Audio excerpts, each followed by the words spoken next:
Meus irmãos, boa noite. A paz do Senhor Jesus. É muito bom estar aqui com vocês. Deus abençoe a vida de todos os presentes de uma forma poderosa e especial. Pastor Guilherme, obrigado pelo convite, pela oportunidade de estar aqui ministrando a palavra de Deus. Abra sua Bíblia. Evangelho que João escreveu acerca de Jesus, capítulo de número 6.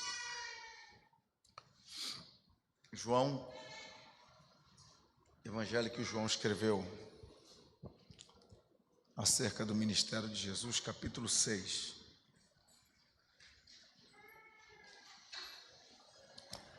Quem encontrou, diga aleluias. Diz assim a palavra de Deus, versículo 1. Depois disso, partiu Jesus para o outro lado do mar da Galiléia, que é o de Tiberíades, e grande multidão o seguia, porque via os sinais que operava sobre os enfermos. Jesus subiu ao monte, assentou-se ali com os seus discípulos, e a Páscoa, a festa dos judeus, estava próxima. Então Jesus, levantando os olhos, viu que uma grande multidão vinha ter com ele, e disse a Filipe: onde compraremos pão para estes comerem? Mas dizia isso para o experimentar, porque ele bem sabia o que havia de fazer. Filipe respondeu-lhe: 200 dinheiros de pão não lhes bastarão, para que cada um deles tome um pouco. E um dos seus discípulos, André, irmão de Simão Pedro, disse-lhe: está aqui um rapaz que tem 5 pães de cevada e 2 peixinhos, mas que é isso para tantos? E disse Jesus: mandai assentar os homens. E havia muita relva naquele lugar. Sentaram-se, pois, os homens em número de quase 5.000. Jesus tomou os pães e, havendo dado graças, repartiu-os pelos discípulos, e os discípulos pelos que estavam assentados, e igualmente também os peixes, na quantidade que eles queriam. E quando estavam saciados, disse aos seus discípulos: recolhei os pedaços que sobraram, para que nada se perca. Recolheram e encheram 12 cestos de pedaços dos 5 pães de cevada que sobraram aos que haviam comido. Vendo, pois, aqueles homens o milagre que Jesus tinha feito, diziam: este é verdadeiramente o profeta que devia vir ao mundo. Sabendo, pois, Jesus que haviam de vir arrebatá-lo para o fazerem rei, tornou a retirar-se, ele só, para o monte. E você diga: graças a Deus. Jesus fez pelo menos 2 grandes multiplicação de pães e peixes. Há pequenas diferenças, detalhes entre as 2 grandes multiplicação, mas eu quero ficar com essa, a multiplicação dos 5 pães e 2 peixinhos. A Bíblia começa dizendo que Jesus estava de um lado do mar da Galiléia, possivelmente o lado de Jerusalém, e ele atravessou para o outro lado, mostrando que Jesus não se limita apenas a operar, trabalhar de um único lado. Jesus é quem trabalha de um lado e também trabalha de outro lado, atingindo assim todos os lados da vida de alguém, todas as necessidades das pessoas. Versículo 2 diz que grande multidão o seguia. Pare para pensar, multidão já é muita gente? Grande multidão, então, são muitas pessoas. A Bíblia diz que eram quase 5.000 homens, fora mulheres e crianças. A palavra homem, ela pode ser entendida como alguém que já está na fase adulta. Se a gente parar para pensar, essa multidão aqui, ela deve variar entre 15 até 20.000 pessoas, seguindo um homem que não tinha um aparato tecnológico como que eu estou fazendo uso hoje.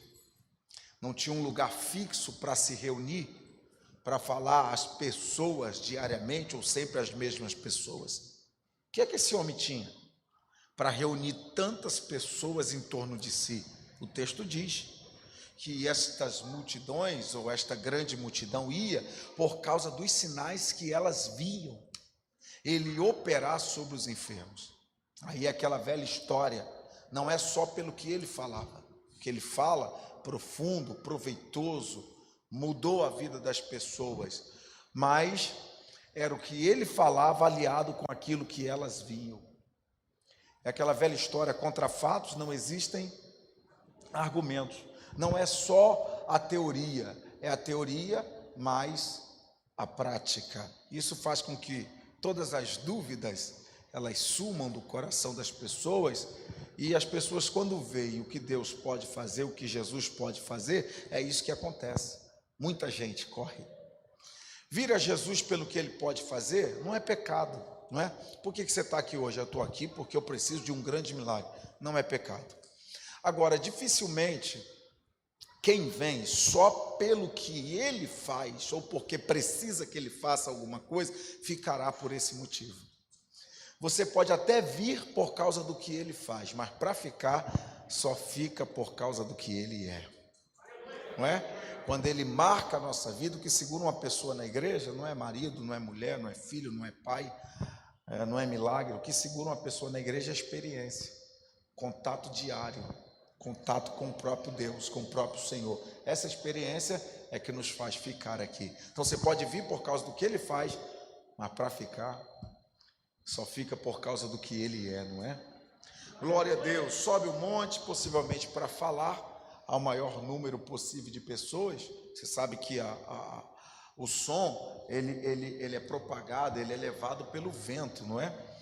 E você vai sempre ver Jesus em lugares altos ou em lugares muito abertos, para falar o maior número possível de pessoas. Versículo 5 diz que ele levanta os olhos, viu que uma grande multidão vinha ter com ele. Então você precisa entender que Jesus, Deus, não há problema nenhum em chamar Jesus de Deus, é um Deus que olha, observa a vida da gente. Aqui esta noite ele está olhando para você. Pastor, saber que ele está me vendo, não entendi a relevância. É que a gente às vezes não entende a profundidade do olhar, né? Ele não só olha, a Bíblia diz que ele olha e pergunta. Ele vê, percebe que uma multidão, uma grande multidão está vindo ter com ele, e ele pergunta para Filipe: onde compraremos pães para estes comerem? Quem foi que disse a Jesus que a multidão tem fome? Quem foi que disse a Jesus que a multidão precisa comer? Ninguém. O olhar dele identifica nas nossas vidas quais são as nossas reais necessidades. É por isso que você participa de um culto espiritual como este, uma reunião espiritual, e a sensação muitas das vezes que a gente tem é que o culto é para a gente. Palavra, eu estou sempre ouvindo isso. Pastor, o senhor pregou o que eu conversei à tarde. O senhor falou o que eu vim pensando. Mas como? Se o pastor, o pregador não lhe conhece. Um louvor que você escuta e a sensação que você tem é que esse louvor foi feito para você. Como se o cantor não sabe quem você é? É porque não é o pastor, o pregador, o cantor, é Deus. Que antes que qualquer palavra saia da sua boca, ele sabe do que você precisa. Ele sabe da sua necessidade. Ele sabe do que está acontecendo, ele sabe do que você está precisando. E profeticamente eu libero sobre a sua vida que antes que esta reunião termine, eu creio que ninguém que vem até Jesus com uma necessidade volta para casa, sai da presença dele com a mesma necessidade. O texto dá isso. Eles chegaram com fome, necessidade, e voltaram para casa saciados com o milagre que Jesus realizou na vida deles. Assim como Jesus fez aqui, ele também fará na sua vida. Você sairá daqui melhor do que quando você chegou, não é? Você sairá daqui com milagres da parte de Deus para a sua vida. Com isso eu faço uma observação. Pastor, hoje então é a noite onde ele vai realizar os meus sonhos. Especificamente eu não estou falando de sonhos. Especificamente eu estou falando de necessidade. E nem sempre um sonho, não estou dizendo que é ruim. O sonho é bom, não é? Mas talvez o seu sonho não seja a sua necessidade. A questão de Deus não é realizar tudo o que a gente quer. A questão de Deus é primeiro realizar na nossa vida aquilo que a gente precisa. Creia nisso, glória a Deus. A pergunta de Jesus também é interessante. Ele vai perguntar a Filipe: onde compraremos pão para estes comerem? A primeira coisa que a gente precisa entender na pergunta é quem perguntou e a quem foi perguntado. Quem está perguntando? Jesus. A definição de Jesus, ou a melhor definição que temos de Jesus, é que ele era um mestre, Senhor. E Filipe, quem é? Filipe é o discípulo. Então você tem um mestre perguntando para o discípulo onde comprar pão para a multidão comer. Não está errado? O normal é o discípulo perguntar para o mestre o que fazer, onde comprar pão, como arrumar comida para toda aquela multidão. Só que o mestre, quando pergunta ao discípulo onde comprar pão, ele quer ensinar algumas lições. Primeiro, Jesus, ele não trabalha só respondendo às nossas questões. É uma lição. Normalmente, quando a gente chega até Jesus, quando a gente vem ao culto, quem é que nunca veio a um culto e pensou: estou aqui porque preciso de uma resposta? Eu já fiz isso umas 1553 vezes. Por que você está aqui? Preciso de uma resposta, preciso de uma direção, preciso que ele fale algo, preciso que ele tire uma dúvida que há dentro de mim. E se eu te disser que ele não trabalha só respondendo, ele também trabalha perguntando. João 6 está mostrando isso para a gente, porque se você vem aqui só com uma expectativa de ouvir ele responder algo, talvez esse seja o culto onde ele não vai responder, na verdade ele vai perguntar. Se você quer mais um exemplo, eu poderia te dar vários. Ezequiel 37, ele pega o profeta, leva para o meio do vale, e a pergunta de Deus para o profeta é: Ezequiel, esses ossos poderão reviver? O senhor me traz para cá e pergunta para mim se esses ossos têm jeito? Quem sabe disso aqui é o Senhor. Por que o senhor está perguntando para mim? Porque Deus não trabalha só respondendo, ele também trabalha perguntando. Agora, ele pergunta não é porque não sabe. Se você ler o próximo versículo, versículo 6, dizia isso para o experimentar. Pergunta de Deus é um teste, para ver o que a gente vai responder. Dizia isso só para ver qual seria a atitude de Filipe. Porque ele pergunta não é porque não sabe, e aí é um paradoxo. Ele pergunta porque sabe. Agora, se ele sabe, por que ele pergunta? É o teste, está nos experimentando, para ver nossa reação, para ver nossa atitude. Então, quando Deus lhe perguntar alguma coisa, não se desespere. Quando Deus lhe perguntar alguma coisa, entenda, ele está perguntando porque já sabe o que vai fazer. Ele está querendo ver em mim qual é o tipo de atitude que eu tenho diante da pergunta que ele está fazendo. Jesus, quando pergunta a Filipe, qual é o trabalho de um discípulo? O trabalho de discípulo é imitar, acompanhar, estar perto, estar junto ao seu mestre. Sim. Só que quando Jesus pergunta ao discípulo onde comprar pão para todo mundo comer, ele está tornando a função de discípulo muito maior do que aquilo que a gente pensa. Ser discípulo de Jesus não é só andar atrás. Ser discípulo de Jesus não é só estar perto. Ser discípulo de Jesus não é só acompanhar. Ser discípulo de Jesus não é só vir a um culto, a sentar-se em uma cadeira. Ser discípulo de Jesus é ser participativo. É isso que Jesus está fazendo, tornando Filipe participativo. Torno a lembrar vocês, ele pergunta não é porque não sabe, porque o texto está dizendo que ele já sabe. Então sabe por que pergunta? Para tornar alguém que não tem condições de resolver o problema, que não tem condições nem de responder, e a pergunta dele será analisada já já, a resposta dele será analisada já já, mas apenas para que esta pessoa se torne participativa.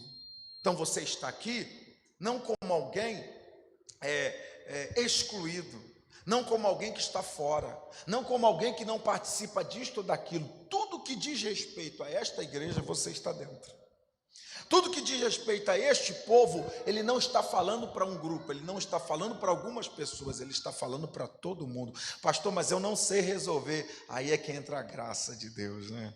Nós não sabemos resolver, a nossa resposta não resolve, e mesmo assim ele está dizendo: trabalha comigo, participa comigo, fica comigo, dê uma ideia, fale aí alguma coisa, quero só que você participe. A resposta que Filipe vai dar, até porque toda pergunta precisa ter uma resposta. A resposta de Filipe é esta: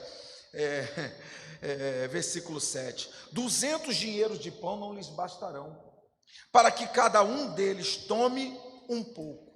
Resposta errada. E por que a resposta é errada? Entenda a pergunta. A pergunta de Jesus para Filipe foi: onde comprar pão? Onde é o que, gente? Onde é lugar? A resposta de Filipe tinha que ser ensinando a Jesus onde ele deveria comprar pão. Jesus pergunta: onde vamos comprar? E a resposta dele é: 200 dinheiro não dá. Jesus falou de dinheiro? Jesus perguntou se tinha dinheiro? Pastor, será que não é isso que Jesus está dizendo? Não é, até porque se Jesus tivesse que falar de dinheiro, não era com Filipe que ele tinha que falar, era com Judas. O tesoureiro da equipe era Judas, não era Filipe. Então Jesus não está falando de dinheiro, Jesus está falando de lugar mesmo, onde comprar pão. Agora, o problema é que quem não sabe onde tem pão, qual é o lugar do pão, vive preocupado com quanto tem. Quem não sabe de onde sai, vai viver preocupado com quanto tem. E antes de nós pensarmos mal de Filipe, Filipe é um retrato perfeito da nossa vida. Filipe é um retrato perfeito da nossa existência. Qual é a maior preocupação da humanidade? Qual é a maior preocupação do ser humano? Qual é a maior preocupação das nossas vidas? Diante das perguntas que Deus nos faz, e as perguntas de Deus indicam para nós milagre, realização, não é? Hora, momento dele realizar coisas grandiosas, ele está falando tudo isso, e a gente está preocupado com o quê? Não tem. Como é que ele vai fazer? Como é que isso vai acontecer? É a nossa preocupação. O que é que tira a nossa paz? É o quanto tem. A gente anda tão preocupado com esse momento que o mundo está atravessando, o Brasil está atravessando, né? E eu vim aqui lhe dizer que diante de Deus, a nossa preocupação nunca tem que ser com quanto tem. Diante de quem tem tudo, faz tudo, opera tudo, realiza tudo, como é que eu posso estar preocupado se eu tenho ou não tenho? Pastor, mas o mundo, talvez seja a preocupação, a resposta de alguém. Senhores, eu não falo pela perspectiva da terra. Eu não vim pregar a vocês impulsionado pelo que a terra está vivendo. Não, eu vim pregar a vocês com a esperança dos céus. Eu vim falar a vocês com a esperança do que Deus é para nós, do que a Bíblia revela sobre Deus para nós. E a revelação que a Bíblia dá acerca de Deus é que pode ter crise na terra, nele no céu não há crise. A revelação que a Bíblia dá acerca de Deus é que pode haver problema no mundo, em Deus não há problema. A revelação que a Bíblia dá acerca de Deus é que o mundo pode não ter resposta para nada, em Deus não há dúvida, em Deus não há incerteza, em Deus não há nenhuma sombra de variação. Então olhemos para Ele, porque Ele tem tudo aquilo que a gente não consegue ver na terra. Pare de viver preocupado. Aleluia. A minha mensagem é uma tentativa de gerar esperança, gerar fé no coração dos senhores. Falo tentativa porque eu não tenho poder para determinar a fé e a esperança no seu coração, mas esperando fielmente que esta palavra produza isso em você. Pare de viver preocupado com quanto tem e comece a entender ou a se preocupar com onde tem, de onde sai. O Filipe está falando com o próprio pão, e não foi isso que Jesus disse? Eu sou o pão da vida. Como é que ele está falando com o pão e está dizendo para o próprio pão, a providência, 200 dinheiro não dá? Ah, Filipe, você não sabe com quem você está falando. Ah, meu irmão, você não sabe na presença de quem você está aqui hoje. Ah, minha irmã, você não sabe na presença de quem você está assim. Você está assim preocupado que você não sabe que casa é esta, que lugar é esta, que palavra é esta, quem é o dono deste lugar, quem é o Deus. Se você soubesse, você estaria em paz, porque a terra pode estar dizendo não tem, mas você vai dizer eu sei onde tem. Aleluias! E onde tem, o quanto tem não influencia em nada. Vive em paz, receba paz, tenha tranquilidade na sua vida, porque o Deus que servimos é o Deus que tem poder para realizar coisas. Glória a Deus, aleluias. A Bíblia diz que Filipe sai de cena. Versículo 8, entra outro discípulo. João 6 é aqueles textos onde os discípulos que quase não aparecem, Felipe e agora André, aqui vão ter um destaque, não é? Estou dizendo que eles são menos importantes, mas você sempre vê destaques maiores para Pedro, Tiago, João, não é? O grupo particular de Jesus. Judas, que foi o que traiu, tem mais destaque do que esses dois, mas aqui todo mundo tem seu momento, né? Todo mundo tem sua vez, todo mundo tem sua chance. Sai Felipe e entra André. A participação de André é pequena, mas importante. A participação de André é simples. André só apresenta. André tira alguém da multidão e traz até Jesus. Está aqui um rapaz que tem 5 pães e 2 peixinhos. André é o tipo de pessoa que todo mundo precisa ter na vida. André é a ponte, gente. André é a porta. André é aquele que nos apresenta uma possibilidade. Eu consigo ver missões aqui. Tirando alguém da multidão e trazendo até Jesus. Projeto André, né? Meu Deus, projeto de alma, salvação de alma. Tira da multidão e traz até Jesus. Todo mundo precisa de um André na vida, que te apresenta. Alguém que pode mudar a tua história, que te leva a uma oportunidade que pode representar um período de bênção e vitória para a sua vida. André só apresenta e sai de cena, sumiu o André. Ele apresenta e nem acredita, porque ele diz assim, está aqui um rapaz que tem 5 pães e 2 peixinhos, mas o que é isso para tanto? Ele apresenta e não acredita. Pastor, ele não apresenta, ele apresenta, mas não acredita. Sim, é porque quem foi chamado para apresentar não precisa acreditar. Não é? Deus te deu a chance de fazer alguma coisa pela vida de alguém? Faça. Mas será que vai dar conta? Deus te deu a chance de fazer? Faça. Milagre já não é com você, milagre é com Jesus. Apresenta e sai de cena. Agora o cenário é esse: Jesus, o garoto, o moleque, o rapaz que tem 5 pães e 2 peixinhos e a grande multidão. Retrato perfeito da nossa existência. Retrato perfeito da nossa vida. De que forma? Bem, Jesus é Jesus mesmo, não dá para compará-lo a nada. O menino sou eu e você. Rapaz, pastor, eu já sou adulto.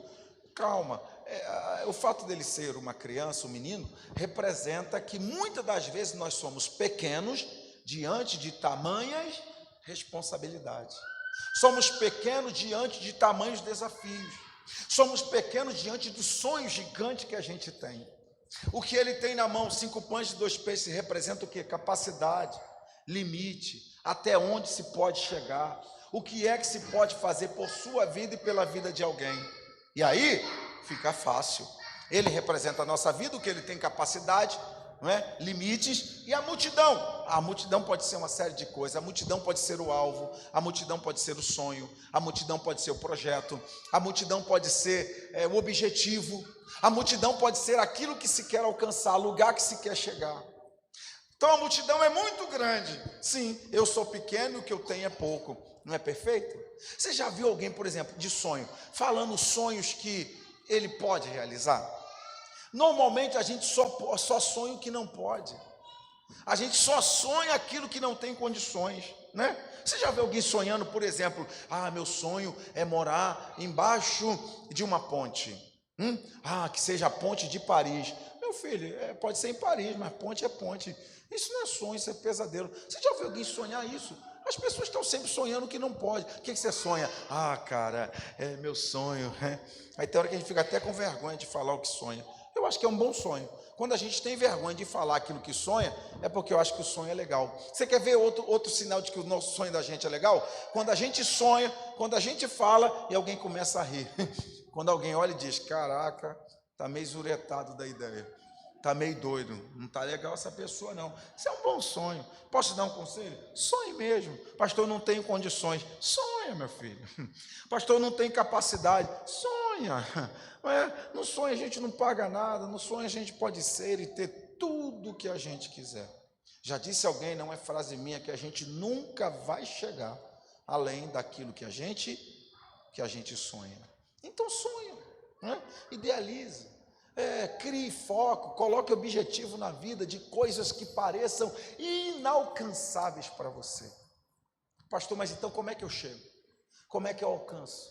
Como é que eu vivo aquilo que eu tenho projetado, sonhado, idealizado? Bem, primeiro você vai reconhecer que o que você tem não dá. Chega um momento na vida que a gente olha para as mãos e diz: caraca, o que eu tenho não resolve o meu problema. Alguns, ao reconhecer isso, vão cair em dois extremos. Primeiro extremo: vou trabalhar, vou dar tudo de mim, que eu quero chegar lá. É o homem pensando que ele é a solução dos seus próprios problemas. É o homem achando que ele consegue dar jeito na sua própria vida. É o homem achando que ele, por ele mesmo, por si só, conseguirá alcançar, conquistar tudo aquilo que o seu coração, sua mente tem sonhado e planejado. E aí, infelizmente, vai chegar uma fase da vida onde a pessoa vai ter que constatar que ele não era a resposta da sua vida. Tem gente que vai se acabar de tanto trabalhar, e quando eu digo isso, não estou falando contra o trabalho. A pessoa deve trabalhar, a pessoa deve correr atrás dos seus sonhos, mas a pessoa deve entender que só por ele, não vai chegar. Conhece gente que trabalhou a vida toda, dia e noite e dia, e conquistou o quê?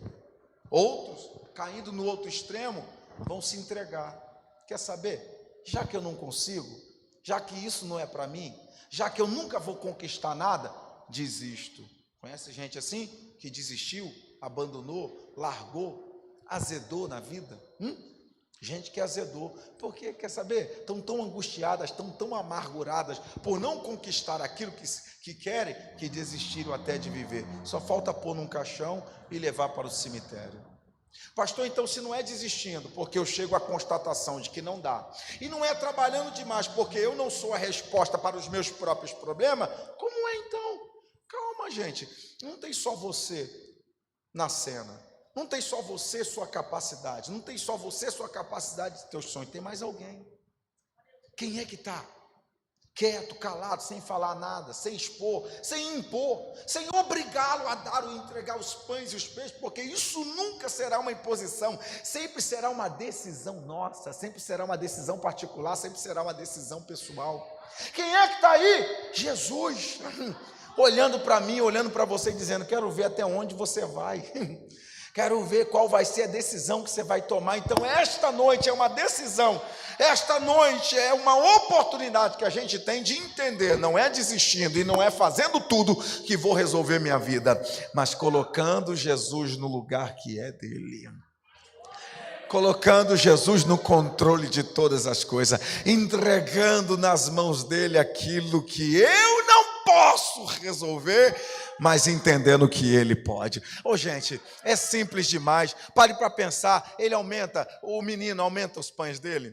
O menino aumenta os peixinhos que ele tem? Não, o menino só toma uma decisão. 5 pães continuaram sendo 5 pães, 2 peixes continuaram sendo 2 peixes. Mas como é que do não dá, passou a dar? Como é do não vai chegar, agora chega? Como é do que não ia conquistar, agora conquista? Como é que da impossibilidade agora passa a haver possibilidade? Como é que alguém que não tinha a menor chance, agora tem chance de chegar a conquistar e ser? Por causa de uma decisão que ele tomou. Não é o que eu tenho, mas na mão de quem fica, né? Não é o que você tem, mas na mão de quem fica o que você tem. Eu já lhe digo, se ficar nas suas mãos, você não vai chegar lá. E além de não chegar, a sua mão tem a capacidade de estragar o que você tem. O que é pão fresco hoje, amanhã já não é mais. E à medida que o tempo passa, piora. O que é peixe fresco hoje, se ficar nas suas mãos, amanhã já não é mais fresco. E à medida que o tempo passa, começa a feder. Então você precisa entender, você não resolve, e além de não resolver, só piora. Então passa logo para as mãos dele. O menino pega 5 pães e 2 peixes e diz: isso aqui na minha mão não resolve nada, deixa eu ver nas mãos do Senhor. Irmão, que decisão, né? Tirou das mãos dele e colocou na mão de Jesus. Eu não sei que a mão de Jesus tem, eu não sei, eu só sei que a mão dele não é a minha. Eu não sei que mão é essa, eu só sei que a mão dele não é limitada como a minha. É a mesma quantidade, é a mesma coisa, mas na mão dele, meu Deus, ele parte parte, continua partindo e vai comendo todo mundo, e eu vou olhando, e ele pega o peixe, e a Bíblia chega a dizer, na quantidade que todo mundo queria, gente, são quase 5.000 homens, ele pega o lanche de uma criança, ele pega o lanche de um moleque, ele pega o lanche de um rapaz, e faz uma grande multidão comer. Agora o melhor é isso, manda recolher o que sobrou, 12 cestos, como é que o que cabia na mão, deu para uma grande multidão comer, e depois só ainda sobra 12 cestos? Que milagre é esse?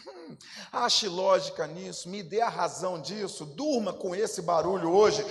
Eu vim aqui lhe dizer que o segredo está em colocar nas mãos dele. É pouco na minha mão, na mão dele.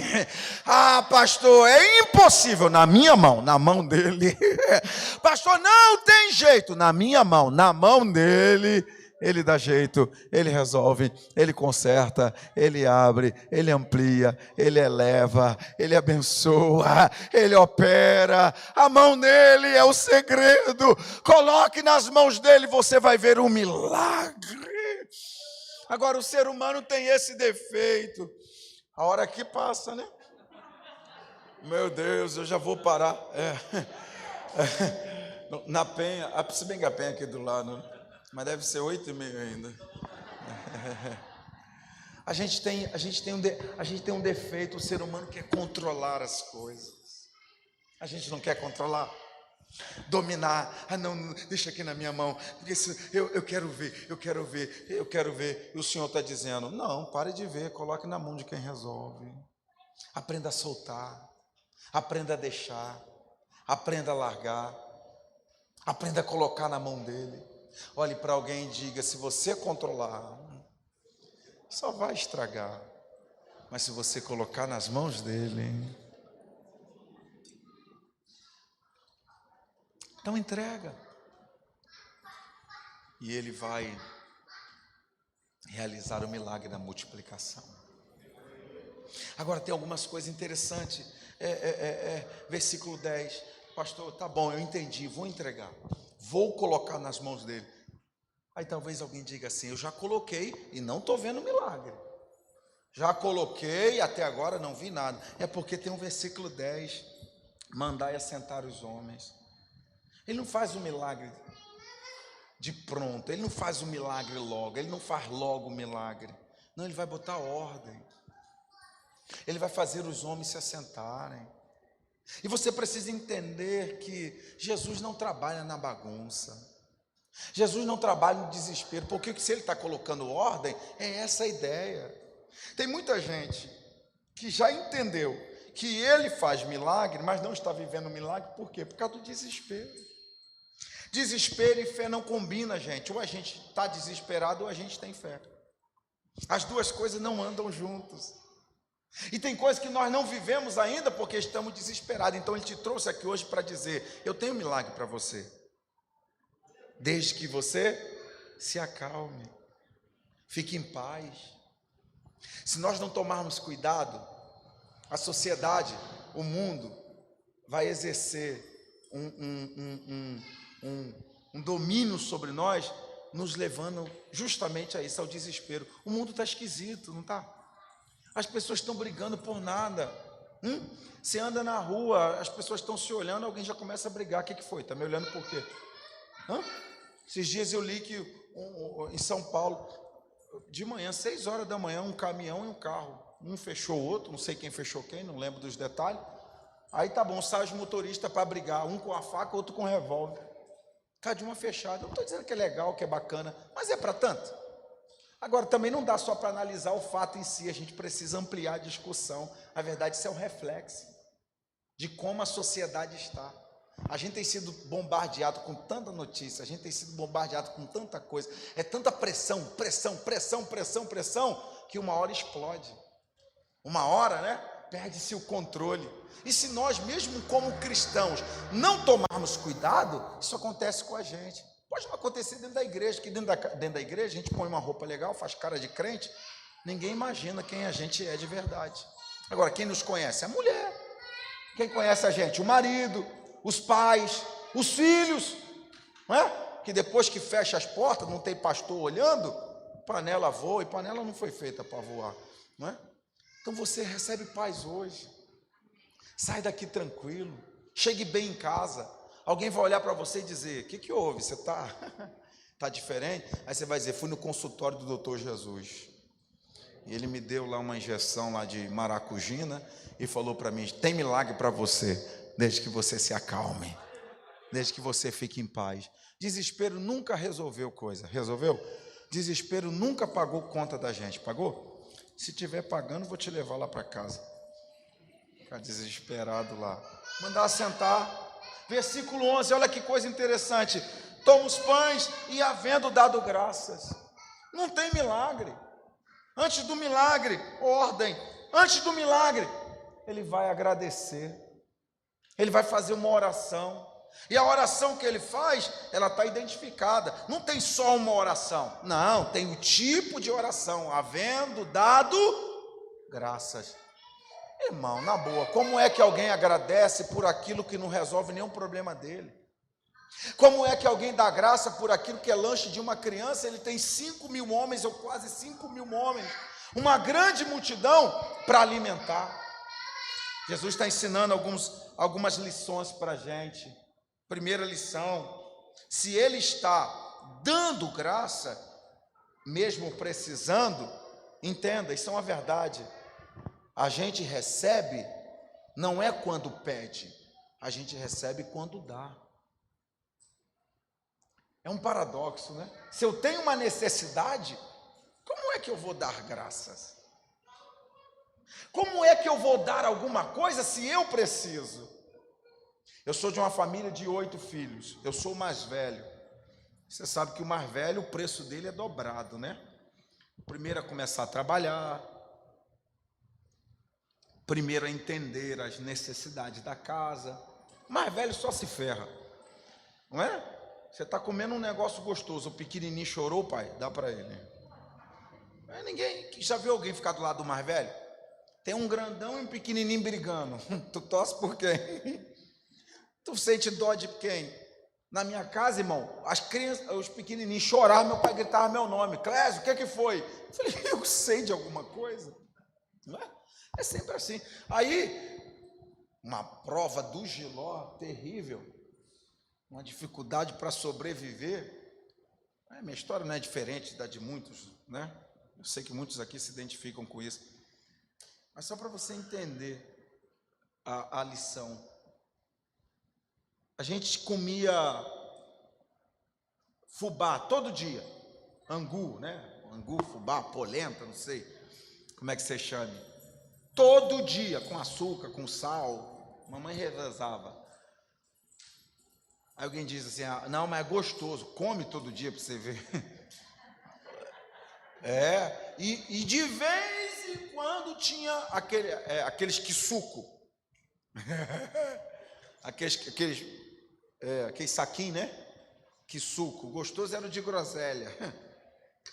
Comprava na tendinha. Aquilo vem escrito assim, faz 2 litros, mamãe fazia 6. Você não sabe o que é multiplicação, não, mamãe sabe.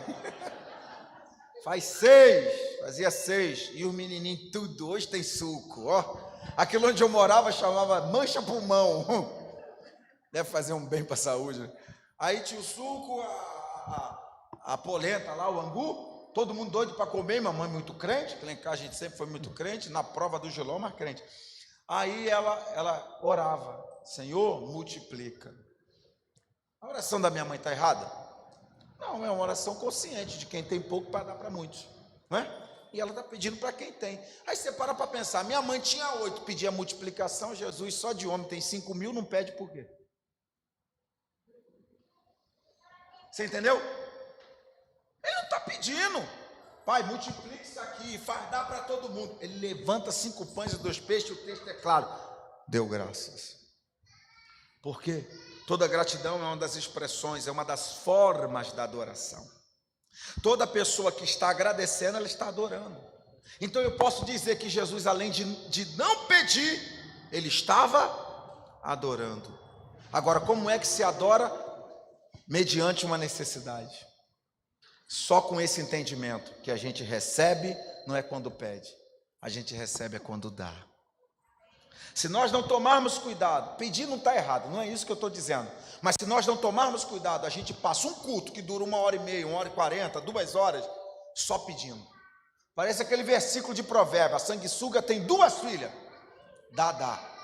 Não é só me dá, e você precisa entender que a gente precisa entregar. Em vez de pedir, a gente precisa dar. Senhor, eu estou com uma necessidade enorme, mas eu vim aqui dizer que o Senhor é bom. Eu vim aqui dizer que o Senhor, acima de tudo, é o Deus das nossas vidas. Precisamos aprender a dar. E aí, pensando como pai, eu tenho um casal de filhos. Irmão, como é que pai e mãe, como é que você gosta de ser tratado? Filho dele chega dentro de casa e diz: vamos lá, coroa. Já dá um negócio, né?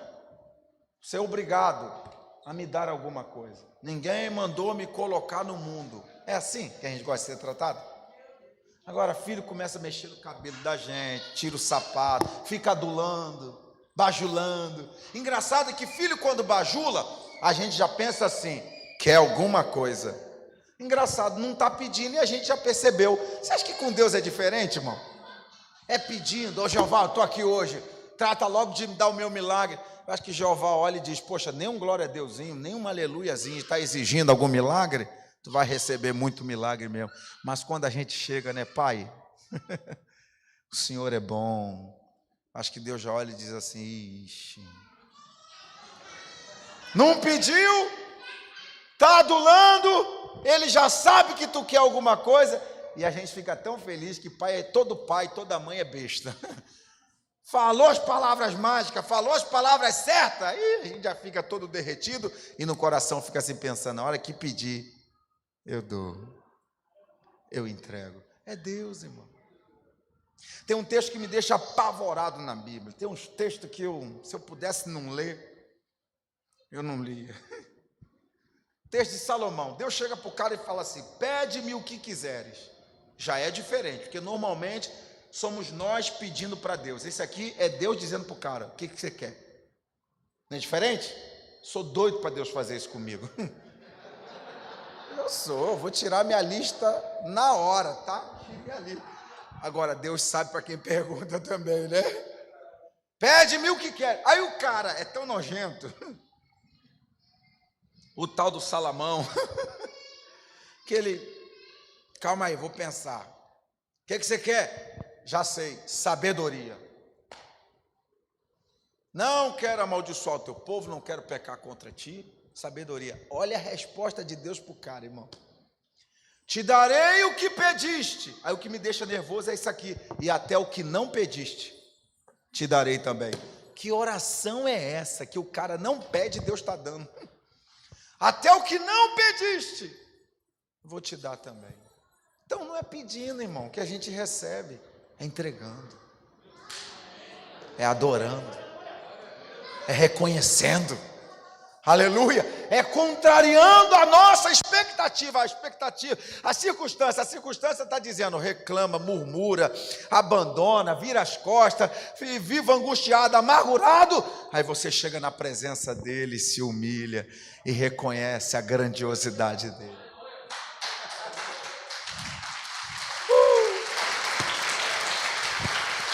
Outra consideração para a gente terminar, que eu faço, é que ele não pede, está dando graça, ele está agradecendo. Como é que se agradece pelo que não dá, pelo que não resolve? Jesus está ensinando um princípio. O princípio da gratidão se baseia na valorização daquilo que se tem, na valorização do que eu estou vendo. O princípio da gratidão se baseia nisso, no que eu tenho, no que eu posso, no que eu possuo. E a ingratidão é o contrário. A ingratidão, a murmuração se baseia naquilo que não existe, naquilo que eu não tenho, naquilo que eu não possuo. Você pode ver, a pessoa tem alguma coisa, mas fica chateada por aquilo que não tem. A pessoa possui alguma coisa, e em vez de ser grata pelo que tem, ela fica pensando, valorizando aquilo que não tem. Ah, se tivesse. É o se tivesse. Poxa, não era isso que eu queria. Aí Jesus está ensinando para a gente o princípio da gratidão. Vou dar graças pelo que tem. Por que eu devo dar graças pelo que tem? Porque poderia ser pior. Se nós entendermos isso hoje, a gente vai ser mais grato. Se eu pensar, ó, isso aqui não está bom, entendo o que eu tô falando, isso aqui não está bom, ok, mas eu vou dar graça a si mesmo, porque podia ser pior. Pastor, 5 pães e 2 peixes, não tem como piorar. Tem sim, podia ser 4, 3, 2, peixe de 2, 1, podia não ter peixe nenhum. Como é que não tem como piorar? Claro que tem. Eu acho que ninguém comeu hoje aqui farinha com água, água com farinha. Eu acho. Mas se tiver comido só isso, deveria ter dado graça. Pastor, farinha com água e dá graça por isso? Já imaginou se fosse só a farinha? Sem água? Como é que desce? Então a gente pode perceber que as coisas sempre têm como piorar. A gente está reclamando, essa casa, mas percebeu? É uma casa. Referência de moradia. Porque o sentido de casa é isso, referência de moradia. Onde é que você mora? Bairro tal, na rua tal, referência. Ah, pastor, mas precisa de melhora, mas não deixou de ser casa. A gente reclama de um carro, dá problema, eu sei, mas é um carro, cumpre o propósito dele. Então a gente, em vez de ficar pensando no que não existe, no que não tem, no que não chegou, a gente tem que valorizar e agradecer pelo que tem. Senhor, obrigado, que ainda tem isso aqui, ainda há isso. Irmão, você pergunta às pessoas como é que está? Guerra, prova. A gente decora esse discurso, né? E aí? Irmão, a coisa, o mundo, beleza, vamos analisar. Isso é porque a gente está na prova, na guerra, na dificuldade, na pressão, o mundo está vivendo esse momento, beleza. Como é que é um domingo na casa de um crente? Vou falar só do domingo. A mulher na hora do almoço pergunta assim, meu amor, quer comer o quê? Que guerra é essa? Que pressão é essa? Que crise é essa que a gente está vivendo, que a gente anda escolhendo o que vai comer? Esse dia minha mulher, quer comer o quê? Eu falei, o que tem? Ela falou, tem ovo, linguiça e frango. Eu falei, caraca, estou rico. Pastor, ovo, linguiça e frango? Irmão, estou escolhendo. Eu ainda vou escolher o que vou comer. Isso não é bom não? Isso não é dádiva? Não é graça? Que guerra é essa? Você já viu? Pandemia, crise, desemprego. Os caras tudo fazendo churrasco. Um traz não sei o quê, outro traz mais não sei o quê, a Coca-Cola não falta. Isso é porque a gente não tem nada. Você sabe qual foi um dos problemas da pandemia? Sabe qual é, né? Dentre tantas coisas que a gente poderia falar, aumento de divórcio, agressões familiares, né? A mulheres, a criança, o número de agressões a criança, vocês não têm noção. Disparou, todo mundo dentro de casa, ninguém se suporta. Acidentes domiciliares. Eu estava lendo eu estava ouvindo uma ortopedista falar, pastor, nunca atendeu tanta gente com dedinho, esse dedinho mindinho aqui, do pé quebrado. O cara dentro de casa, irmão, desajeitado, desacostumado. Ela falou, nunca atendi tanta gente. Bateu na porta, bateu na mesa, o dedinho do pé quebrado. Dentro de tanta coisa que essa pandemia causou, você viu o problema? A obesidade. Como é que pode? Crise, desemprego e as pessoas tudo ficando gordas. Não, irmão, que não tem comida, e todo mundo engordando. Você viu quanto é que os supermercados cresceram? 300%. Passaram a vender quase 4 vezes mais do que eles vendiam. 300. E pelo amor de Deus, os caras estão rindo à toa. Todo mundo, todo dia, inventando coisa para comer. Isso é porque a gente não tem dinheiro, estamos na crise, desempregado. Eu tenho um irmão, o único irmão que eu tenho. Eu sou mais velho, como eu disse. Lá em casa eram 6 mulheres e 2 homens. O único irmão, o Vander. Cara, eu não sei. Fico um mês sem vê-lo, um mês e pouco, desempregado, tem um problema crônico na coluna. Crônico. Quando ataca, não consegue nem andar. Encontro a benção, mais gordinho. Eu falo, cara, você tem uma coluna toda ferrada. Você não pode engordar. Você não tem dinheiro, como é que tu engorda? É mistério. Só se for mesmo. Mistério. Será que a gente não percebe, senhores, que apesar de toda a guerra, a gente está na bênção? Eu parei o carro aqui, na porta da igreja, o irmão falou aqui já está lotado, tem que comparar do outro lado. A maioria das igrejas, mesmo problema, não tem onde botar carro. Agora, isso é um sinal. Qual é o sinal? De que Deus está abençoando os crentes estão tudo comprando carro. A maioria dos pastores só vive reclamando. Cara, eu tenho um problema crônico de estacionamento aqui. Cara, não tem onde botar os carros dos irmãos, as pessoas não querem congregar aqui, não sei o quê. Eu falo, isso é um bom sinal. Né? Chega carro novo, chega carro velho, chega carro sem ser carro, mas chega. Termina o culto, o cara não tem nada, pastor, guerra, não tem dinheiro, chega dentro de casa, é muita guerra, chorando, liga o ar-condicionado, por favor, essa guerra. Todo mundo tem um ar no quarto, tem gente botando até ar no banheiro hoje em dia. Isso é porque a gente está na guerra. Ou na boa, irmão, será que a gente não percebe que Deus tem cuidado de nós? As irmãs abrem o guarda-roupa, se for igual a minha, primeira coisa que fala, estou sem roupa. E eu falo para ela, qualquer dia Deus vai te deixar pelada, serva do Senhor. Porque a maior prova que você tem roupa é que você não sabe qual veste. Que se só tivesse uma, tinha dúvida? Só tem uma, não tem dúvida, tem que botar essa mesmo. Irmão, eu já tive só um terno, eu tenho 43 anos, nasci num lar cristão. Então é desde bebê metido nesse negócio chamado igreja. E hoje em dia está assim, a gente está meio largado, né? Mas a época atrás, santidade passava pela roupa, cara. E eu já tive um terno azul, já estava branco, de tanto que lavava. E tem dia que a gente fala 2 vezes, 3 vezes, durante o dia. Irmão, lavava à noite para usar de manhã, não dava tempo nem de secar. Quantas vezes cheguei na igreja com o terno todo molhado, os irmãos me abraçavam e diziam assim, esse pregador já chega ungido, cara, ó. Era. Aí hoje, com blusa, sandália que não usa. Na boa, reclama não, cara. Murmura não.